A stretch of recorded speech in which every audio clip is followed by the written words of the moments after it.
guidance very seriously and committedly, sir.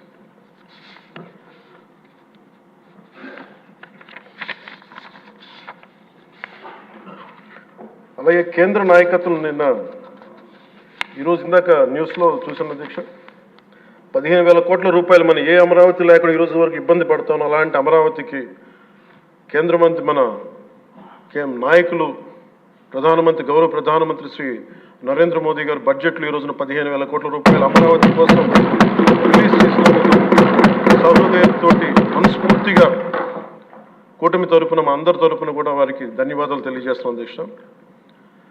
To Honorable Prime Minister Sri Narendra Modi ji, we are grateful to you, sir, for releasing the funds and will be eternally indebted to you, sir. అలాగే భవిష్యత్తులో అధ్యక్ష చంద్రబాబు గారు కూడా చాలా స్పష్టంగా చెప్పారు నిన్న, ప్రభుత్వంలో భాగస్వామ్యంలో ఉన్న కార్యకర్తలు కానీ మా సహచర ఎమ్మెల్యేలు కానీ మీరు వ్యక్తిగతంగా ఏ తప్పులు చేసినా అది ప్రభుత్వం మీద పడుతుంది. అలాంటి తప్పులు జరగకుండా చూసుకోండి.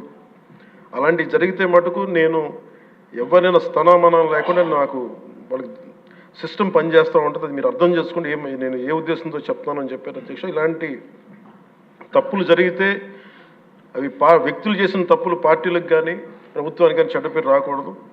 దాన్ని ఎలా హ్యాండిల్ చేసుకోవాలో జనసేన పార్టీ తరపు నుంచి నేను మా వాళ్ళందరికీ కూడా ఒకటే తెలియజేశాను.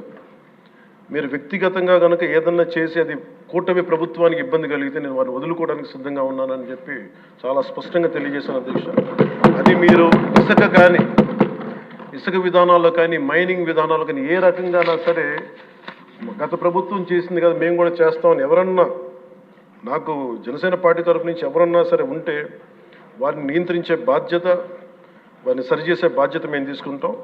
అలాగే చట్టపరమైన తప్పు జరిగితే చట్టపరంగా ఎలాంటి చర్యలు తీసుకోవాలో అది మాకు కూడా అప్లై చేయండి, నాతో సహా. మేము తప్పు చేస్తే నాతో సహా ఆ చట్టాలు నాకు కూడా అప్లై చేయండి. ఎవరు దీనికి అతీతులు కాదు. దీనికి ముఖ్యంగా